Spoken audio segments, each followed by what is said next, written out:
Hey there, HDFS 438. So, this class has taught me a lot in terms of just like really discovering your own identity and things like that. But I've learned a lot this semester about connecting to families and just like their own identity and how they feel about things. So, the first thing I want to talk about is cultural appropriation. And I feel like cultural appropriation is more of a whiteness normalized. And I say this because many people go out of their way to dress like another culture. But there's a difference between appreciation and appropriation. Appreciation is appreciating other people's cultures. But that doesn't mean you should wear their traditional headdresses, wear turbans, wear traditional Chinese wear, dress up like a Latin American or anyone from Latin America, because it's just you're taking a piece of them, but you don't know what happened back then. You don't know their historical trauma, and it's not acceptable that you think that it's okay to dress up with the traditional Indian headdress, the traditional everything. It happens in fashion a lot. I mean, Gucci actually put turbans on people for a modeling show. They were white. That doesn't, that's not their culture. People aren't really sure to why many wear turbans, but it's kind of like a religious thing. It's part of their culture, and you can't just use it as part of your own fashion. Like, you can't go out on Halloween and dress up like an indigenous person because then you're offending them. Because what the hell do you know what Indian, what Native Americans have gone through? Like, they have gone through the boarding school system. They have gone through wars. They have all this historical trauma behind them. And you can't tell me that you should dress up like an indigenous person because it will make you look cute. Or people who go out of their way, and it's mostly white people that they like take offense to people who are crossing the border and dress up like Latin Americans and like literally put up a sign like, look, I made it across the border, things like that. And it's like, you don't understand why they did it. Many did it because they needed a new freedom. They needed to escape their own reality. Latin America is very poor.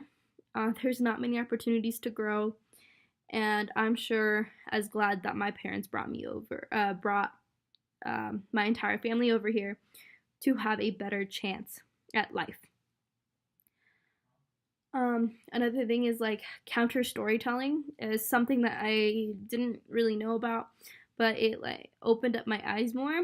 Where I had heard about boarding schools in a previous class, and I like read about all the trauma, but then hearing what they actually did, the rape that happened, people telling the indigenous children that they were like in a sense savage because they ate with their fingers, so they had to correct that behavior by having them use utensils, cutting their hair because it didn't look right, because they looked savage and barbaric.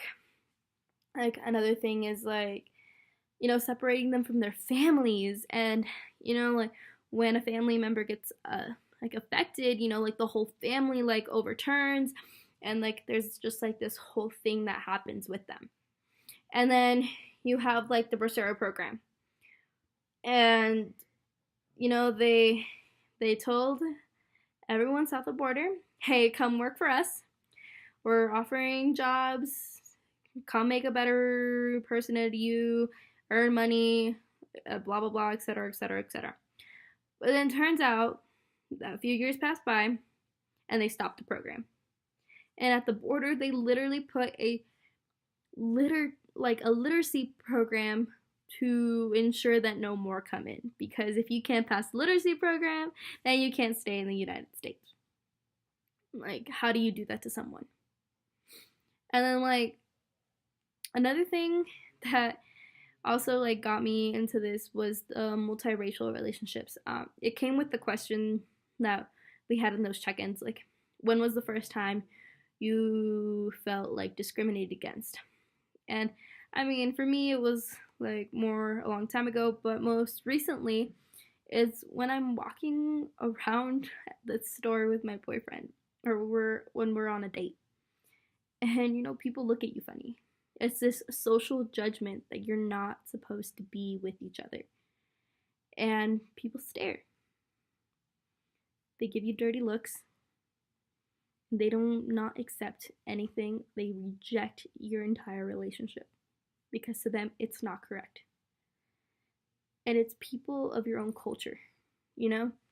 And we'll be one day we were actually at a date, and we were just having dinner, and uh, a black man's eyes actually followed us all the way in, and he saw us eat dinner. It was the most uncomfortable experience of my life.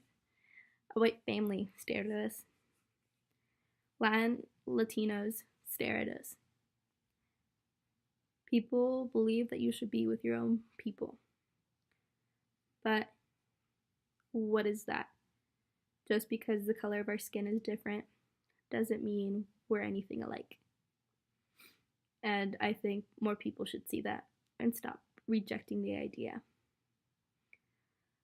We have a lot of multicultural, multiracial families, many that I have met, and they're actually some of the best families I've ever met. And I think that no relationship should be rejected for what they are. Because as long as the people in it are happy, I don't see what's wrong with it. Anyway, this is what I wanted to say. Thank you, Jody, for an amazing class. Bye.